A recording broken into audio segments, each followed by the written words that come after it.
Alam nyo ba na itong si Abante walang pakialam sa mga Pilipino? Lalong-lalo na sa mga Pilipino na nasa ibang bansa. Mga OFW. Kahit pa hindi mga OFW, mga residents na doon, whatsoever, basta mga Pilipino sa ibang bansa, wala siyang pakialam. Willing siyang isakripisyo para lang daw tayuan yung paninindigan natin na ipaglaban ang atin sa West Philippine Sea. Wala namang problema yon. Totoo naman yon. Tama naman yon na ipaglaban natin. Kanya nga lang, kung darating sa panahon na libo-libo, hundreds of thousands na mga Pilipino na ang maaapektuhan, kailangan pa ba nating magmatigasan? O pumasok na lang sa mas kalmado at mas diplomatikong pamamaraan para maresolba ang problema natin, partikular sa China.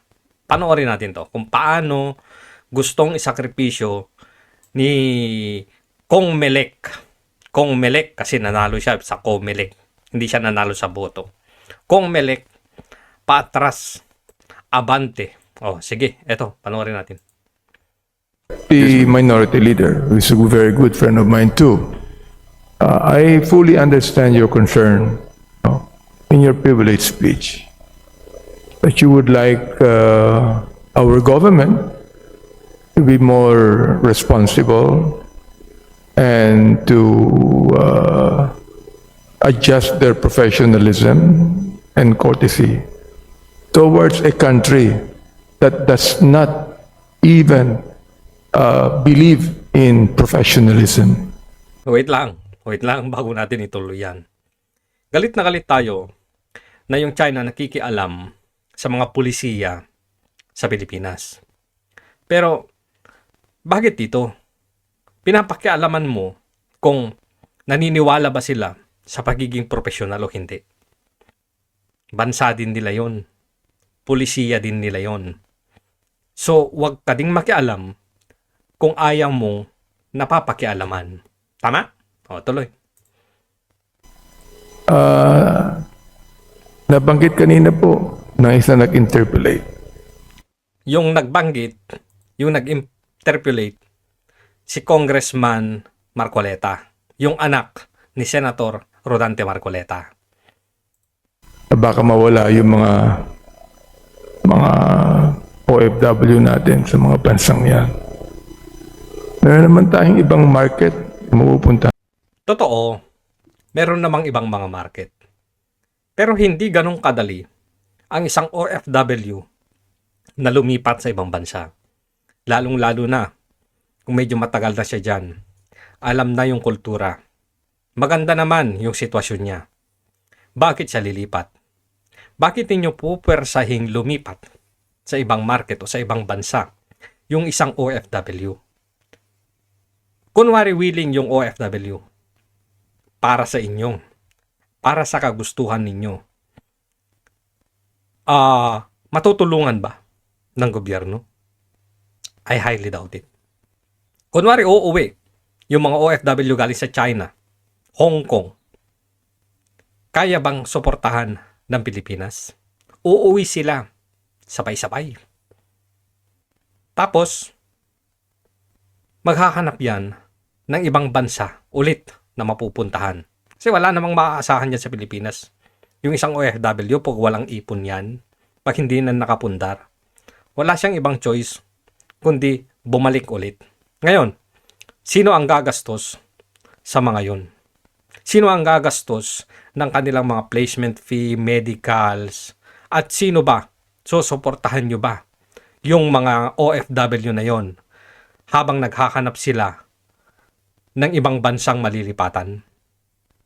Hindi naman dahil umuwi sila, may pera sila. Paano yung mga pamilya nila? Di ba? Paano yung pang-araw-araw nila? So, suportahan mo ba, Abante? Tignan nga natin muna. Ilan ba ang OFW sa mainland China? Ayan o. Mainland China. There are roughly 12,254 Filipino documented in mainland China, with concentration in the cities like Shanghai, Guangzhou, and Beijing. Kung uuwi yan, 12,254. Uuwi. Kaya mo bang suportahan yan? O hindi uuwi, papauwiin ng gobyerno ng China. Kaya bang suportahan yan ng gobyerno ng Pilipinas? Bigyan ng trabaho? O bigyan ng gastusin para pumunta sa sinasabi ni Abante na mga ibang mga market o ibang bansa? Kaya ba? Siguro kung sisiguraduhin ninyong kaya, tatapatan ninyo yung kinikita nila dyan sa China, doon o doon sa China, pwede siguro. O kaya, yung uwi sila at panigurado at sisiguraduhin ninyo na meron silang bansang lilipatan na walang gagastusin. Kung ako, papayag din ako. Pero hanggat ganito, na walang kasiguraduhan, yung pupuntahan ko, kunwari nasa China ako, uuwi ako, pupunta ko sa ibang bansa, or papauwiin ako, tragis kayo. Siguraduhin ninyo yung kinabukasan namin. Yayamang lamang din na kayo yung nagmamatigas. Kaya kayo yung dahilan, kayo yung nagtatapang-tapangan na kalabanin ng China. Mag-provide kayo para sa amin. Huwag nyo kaming idamay sa mga putang inang drama ninyo. Mabubuhay kayo Wala namang kayo pakialam sa ibang mga Pilipino Hanggat nasa kapangyarihan kayo, okay na. O kahit mawala pa kayo sa kapangyarihan, kahit hindi na kayo magtrabahong mga putang ina kayo, mabubuhay naman kayo Di ba? So bago kayo magdadaldal, king ina mo abante ka, gusto mong maapektuhan ng mga Pilipino para lang sa tapang-tapangan ninyong walang kwenta, mag-isip-isip kayo. Di ba? Oh, ito ba? Hong Kong. 130,000 to 140,000 Filipinos. Macau. 28,000 to 30,000 Filipinos. Oh. Kaya? Papauwiin lahat yan. Kaya niyong suportahan? O, tuloy natin to. Baka naman may ibang sasabihin si Abante. Ano daw ang willing na dapat nating gawin?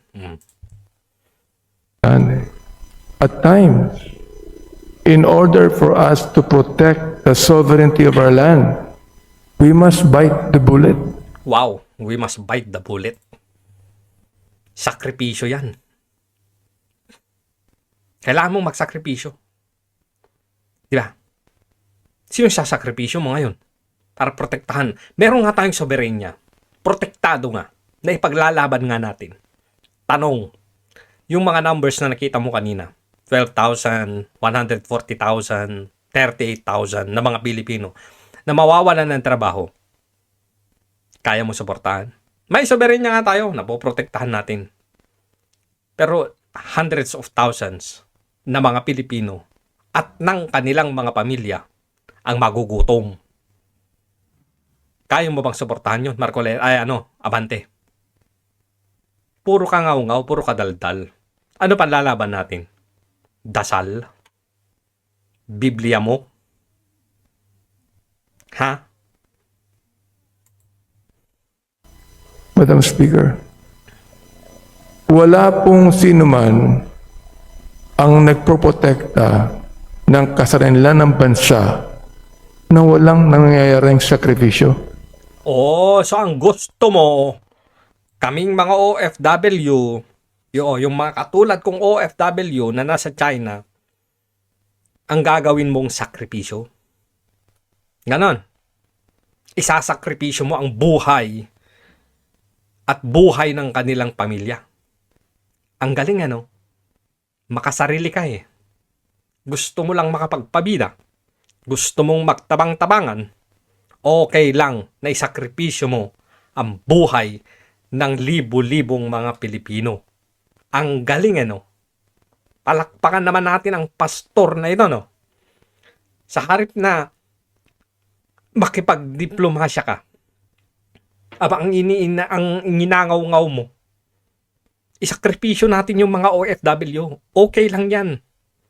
Basta maprotektahan natin ang ating kasarinlan. Wow! Pastor yarn. Tapos ganyan ang lumalabas sa kanyang bunganga. gusto mong isakripisyo ang mga Pilipino para lamang sa pabida mo. We must at least make some sacrifices. Ba't hindi kaya ikaw ang magsakripisyo? Ha? Ikaw ang magsakripisyo. Ba't kami?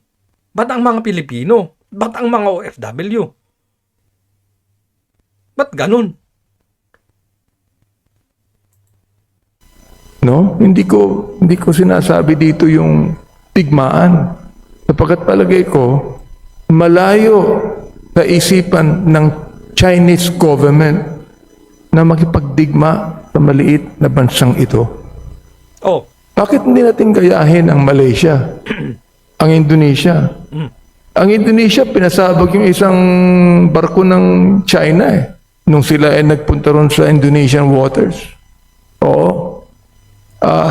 so dapat gayahin din natin yun. Dapat gayahin pala natin. Meron ba tayong capability na magpasabog ng mga barko? Sige nga. Kaya ba natin na magpasabog ng mga barko ng China? Gayahin daw natin yung Indonesia. Wala daw plano yung China na girahin ang maliit na bansa katulad ng Pilipinas. Pero gayahin natin na pasabugin natin yung barko ng China na papasok sa ating teritoryo sa halip na diplomasya. Animal ka. Hindi ba provocation yon ng digmaan? Hindi ba pwedeng yon ang pagsimulan ng gulo? Kung pinasabog natin yung isang barko ng China na pumasok sa ating teritoryo dyan sa Pilipinas, hayop ka. Magpapadala yan ng 100 na warships. Papasabugin lahat. Huwag mo kakalimutan, inaangkin din nila ang West Philippine Sea o parte ng West Philippine Sea na inaangkin din natin. Or sabihin na natin sa atin, meron tayong karapatan para pasabugin yung anumang papasok na sasakyang pandagat ng China. May karapatan tayong.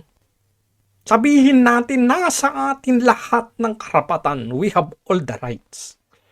Kasi pumasok sila sa teritoryo natin. So, dapat gayahin pala natin yung Indonesia. Pasabugin din natin. Pero ayaw niya sa digmaan. Pero gusto mong gayahin para ma-provoke silang gago ka. Ano, magpapatawag ka ng hearing na naman. Tapos papatawag mo si Gosep. Tapos, i-confront mo. Tinawag kang gago. Iiyak ka. Hindi ba katarantaduhan itong pinagsasabi mo? Una, gusto mong magsakripisyo na lang yung mga OFW na nandun. Mawalan ng trabaho, mawalan ng kakanin. Hindi man magkakaroon ng gera. Magkakaroon ng gera sa mga sikmura ng mga OFW at mga pamilya nilang gago ka. Pangalawa, gusto mo na gayahin ang ginawa ng Indonesia na pasabugin yung barko ng China na pumasok sa kanilang teritoryo. Pero ayaw mo sa gulo. Ayaw ng China sa gera. Pero gusto mong mag-provoke. Animal ka. Pag napakinggan to ng China, ay, okay. Willing pala silang magsakripisyo ng kanilang mga OFW. Ipasara natin yung Philippine Embassy dito sa China. Sa Macau, sa Hong Kong. Saka natin pauwiin lahat ng mga OFW. Tignan nga natin kung hindi sila magkakagulo. Walang physical yun na gera. Walang bomba.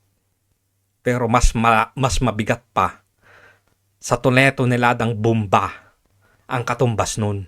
Bakit? Yung mga OFW na yon napapauwiin, at hindi ninyo kayang suportahan, tingin ninyo tatahimik yung mga yon kapag kakalam na ang kanilang mga sikmura? Tingin nyo tatahimik sila at hindi nila kayo sisisihin dahil sa ginagawa ninyong mga katarantaduhang mga buwisit kayo? Diplomasya ang kailangan. Pastor ka pa naman.